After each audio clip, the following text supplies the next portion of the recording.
John, as you're approaching this week, do you talk to the guys at all about what Appalachian State just did for 4 wins in 4 days, or what maybe Georgia did back in 2008 at the SEC? No, I'm staying focused on this team. I gave them all that kind of stuff about a week ago, before the South Carolina game, that, whatever you guys want to do, you're going to be capable of doing it, but you got to do it together. You can't worry about how you're playing for you. It's how you're playing for us. I keep after, even in practice yesterday, we passed up 2 open shots, and what did they lead to? Turnovers. And a layup down the other end. And you just keep testing the water. And mainly because I missed 3 in a row, 4 in a row. I don't want to shoot another one. You have to. The best chance we have, maybe you'll bank it in. And if you miss another one and we rebound, be happy, not into you. And just continue to, talk to them about being connected and the things that they've gone through that prepare them for this moment. So it's a little different, but it isn't. I mean, this is, this time of year, you leave nothing on the table. I'll give you an example. Great thing about the last game is I got Lance in there. I got Cam in there. Dante was in, even though he missed a bunch of shots, he was in there. And so now all of a sudden you got this full team. I'll let everybody know. Training staff and the medical staff came to me about Terrence last week. And I said, if he can get through individual work 2 days without limping. If he's limping, I don't care what you tell me, he's not playing. So he did. And I said, okay, now we're going to throw him into some of the scrimmaging. Does he pick us up or take us back? If he takes us back, he can't be in right now. And so he's had a couple good days. The great thing is for us and for him, first one on the floor, first one on the bus. He wants to do this for the team. He understands their game. He may not play a game. Maybe he does. Maybe he doesn't. He wants to do it for the team. He understands he's not going to make up. He didn't play since Christmas. Not going to make everything up. But if it gives us one more body, one more opportunity with a player, because at this time, say you go in and you just look awful. Well, maybe it's not your day. Let somebody else play, because it's all about advancing. And so he's been, it's all about team for him. He just said, whatever this team needs from me, I'm here. If I don't play, I'm fine. If you want to put me in, fine. I'm ready to go. Now, I won't change the rotation of what we're doing, but there may be a point that I say, let's give him a shot. Let's see how he's doing. Jerry Tipton, go ahead. John, how accurate is it to think that you guys are the hunter, not the hunted, or at least not as much the hunted as you usually are? And how much does that help, or how does that factor? I think it helps this team because now their focus is just chasing. One of the things I'm going to have to do, I mentioned that you want to have a full roster because you don't know what's going to happen and you want them all prepared to play. And I think we have a bunch now.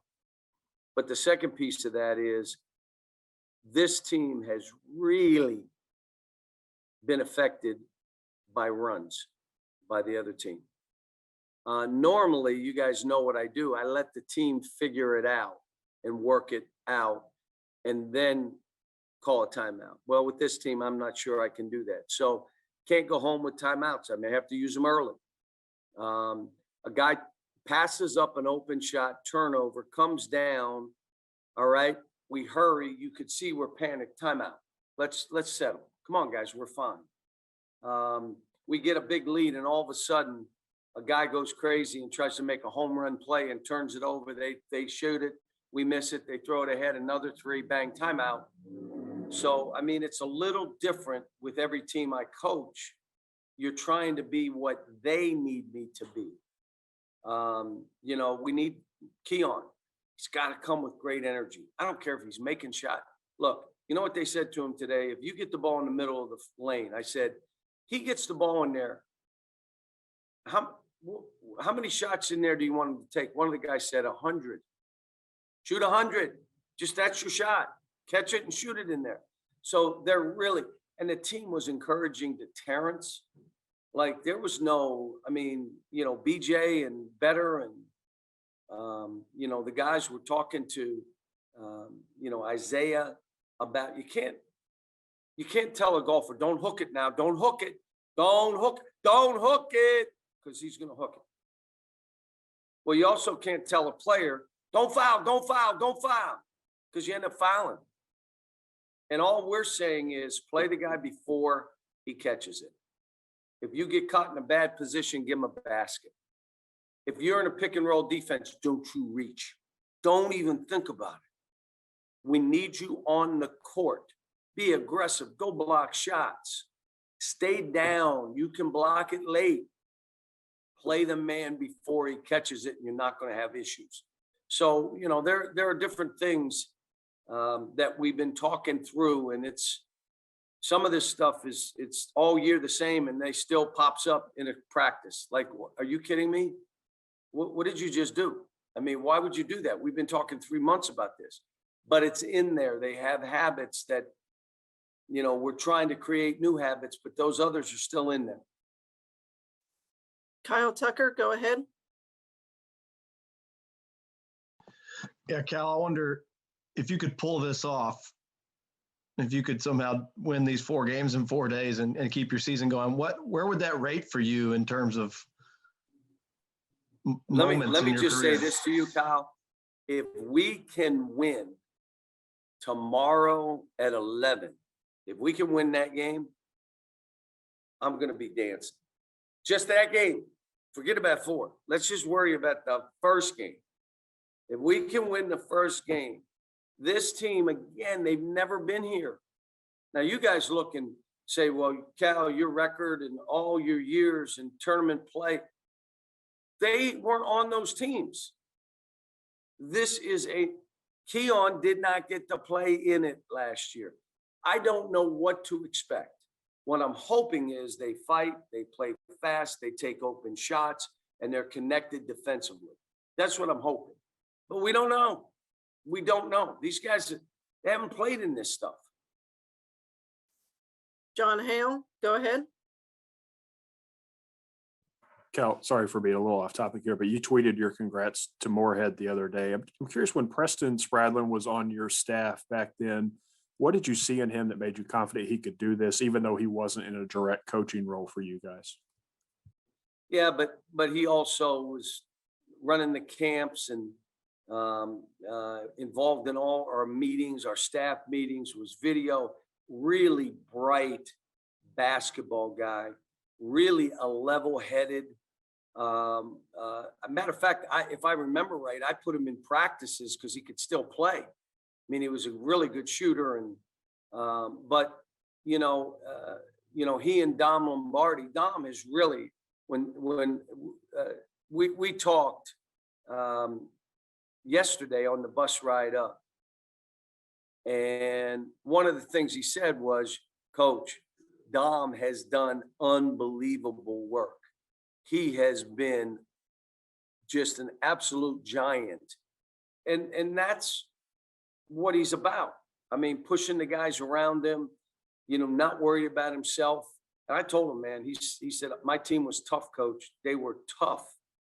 And so when you look at it, you know, and I know that's how you win. And I told him, I said, you should go into this thing. Look, doesn't matter. No one's going to want to play them. You got some teams out there that are mid-major teams that you're like saying, who wants to play them? Our case, we're worried about a game tomorrow at 11, but I'm happy that those guys have done what they've done, and they're in the NCAA tournament and they won their league, and you know, it's just been good. Larry Vaught, we'll come to you next. John, it's maybe an unfair perspective, but just sitting here where I am watching you, you seem kind of more energized and more rejuvenated, maybe a little bit more optimistic than what you were just a week ago. Is that a bad perception on my part? Yeah, probably, but I would say, I have been positive about this team. You know, when we started getting it going, the problem is they revert and then they start again and then they revert and then they start again. And most of it's based on the way you have to play winning basketball. One is really hard. Like it's hard. It's physically hard. It's mentally hard. It's tough. Rather not have to do that. It also means you have to share. You got to be more about your teammates and yourself. Yeah, that sounds good, coach, but I want to get mine. And everybody that's calling me is saying, I got to shoot the ball and you're the best player. And why don't you shoot more? And, you know, I'm hearing all that. And, you know, I need, and then the other thing is, again, you got to take the plays that are there for our team. Yeah, but when I miss, you know, I'd rather do something else because I'm kind of embarrassed. I missed 3 wide open shots and now I got to, and then we revert. And then when they figure out we can't win this way, they go back. But I haven't budged on this. I haven't cracked them. Feel good coaching them. And today I was great. And then when I'm on the court teaching and coaching, it reminds me why I do this, you know, and going through the tough sledding. Why am I doing this? But when I'm on the court, I'm coaching and teaching. You're like, this is why I do this. When I see guys getting better, when I know the impact of the program, you know, it was funny. It was Leon Rose's birthday yesterday, and he and I talked, and he talked about Emmanuel quickly and thanked and what you guys do and how they learn to fight and make their way. He said, Cal, I got to tell you, game ended last week in Madison Square Garden. Played okay, played pretty good. And I'm walking out of the building. He's in Madison Square Garden getting up shots for another 40 minutes. That's what this is, man. You are responsible for you. You have to master your craft. This isn't Showtime AAU. This is about learning to fight. And you know what? As I do this and know where it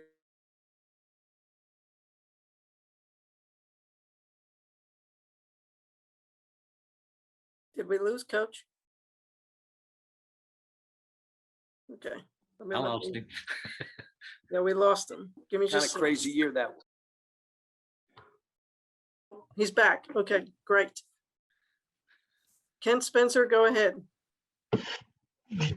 John, yesterday I asked Keon about, last year and the day that you guys were on the court when everything kind of got shut down. And he said he thought something was up because you kind of just let the team do their own thing on the court, really didn't say much during that time. Did you already know that everything was going to be shut down? And what was that like to have to tell them that there was going to be no tournaments? Yeah, I kind of got word what the NBA had done. I said, well, then it's done. And I said, there's no way we're doing this. And then within 10 or 15 minutes, they shut it down. Well, it was devastating. I mean, we won the league by 3 games. You remember what we looked like when we were in Vegas? Utah beat us. Ohio State beat us. We looked out of whack, out of sync. We came back. We weren't good. And then all of a sudden, we're one of the best teams in the country with a chance to win the national title. And it was all jerked away from these kids. And, it's kind of like I said with Davion. I said, Davion, when you made those shots, bang, bang, bang, bang, you have no idea what Rupp Arena would have done. It would have erupted. It would have taken the roof off. You would have been 60 years from now laying on your deathbed. The last thoughts in your mind would have been those shots and that fan base going crazy. You didn't get to experience it. Well, guess what? They didn't get to experience the NCAA tournament and making a run to win a national title. And it was just unfair, but it was unfair for everybody. Think about what we've been through. And for this program, not having summers and not having the fall and having a ridiculous preseason schedule, which put us on our heels. If you have 2 or 3 more wins, we're not in this position right now. And you have teams that played the kind of schedule that gave them the wins that got them going a little bit. So just been all crazy. my focus though hasn't changed. It's been, how do I let these kids know I'm with you and I'm not budging? Now, I'll say this, I'm holding them accountable if you're watching me coach. This ain't like, hey, go do what you want. No, we're playing and I'm holding them accountable, but they know I'm for them. They know it. And that's what I want it to be about. Now, if we're to make a run, we're to win tomorrow, it'll be because they want to. That's what it'll be. And my hope is, today was a great day for them. My hope is they get up, they feel refreshed. We have a team full of guys playing for each other, being responsible for themselves and what they have to do, but being about their teammates. Okay, Coach, we'll take two more, John Wong, and then we'll finish with Jeff Drummond. Hey, John, it seems like you want to push the pace a little bit more with this team the past couple of weeks. I read someplace where you're 0-12 when you score less than 70 points. And yet in the tournament, teams usually want to slow it down. What's your message to the team in terms of playing fast, playing reckless, and playing free? Well, we've wanted them to play fast all year, and we knew from the beginning, but you can still play fast and post the ball. And we've worked on it. And my thing is, if you have an open shot, shoot it. I don't care if you're 0 for 7. I don't care if the last few games you're 0 for 12. You must shoot open shots. The other stuff leads to turnovers. We're a team that we're going to shoot more threes than normal team that I've coached. Why? Because we're not real good layup shooters. Like if there's bump and grind, that's when you see shots that you say, did he just do that? We're better off shooting jumpers than doing that, but we're good in the post. Our 3 guys that we throw it to are shooting a really high percentage in there. So let's throw it to them. Every team is a little bit different. I'm hoping that if we had to, we could shoot a low percentage and still win games. I mean, you think of the Florida game. We're up 1 with 3 minutes to go. We're 4 for 20 from the 3. And we're up 1 with 3 minutes to go. Those are the teams that I've historically had. If it's slower, we win. If it's faster, we're fine. Would we rather play faster? Yes. What if you make us play slow? We'll beat you that way. This team, again, we could say 0-12, and if you look at those 12, you could say, holy cow, with a minute to go, 10 of those 12 could have gone either way. And they didn't go for us. But let me say this. How about that we've been through that. They haven't been able to experience any of the good about being at Kentucky. And they're still standing and still swinging and saying, bring it, let's go. That's a heck of a thing. And I'm proud of them because of that. Now, let's see if we get through tomorrow and see what happens. But tomorrow's going to be hard. I mean, it was a double overtime game. It took Dante making 7 threes, 2 of them banked in, and it took us to double to get them. Their guard play is good. Their big men are good. They're a better team at this point, but so are we. And we're different. We're not playing the same way we played then. All right, Jeff Drummond finishes off. Yeah, Cal, you talked about the importance of the focus being on just one game. And your MO has typically been kind of the shorten that rotation for a 1-game scenario.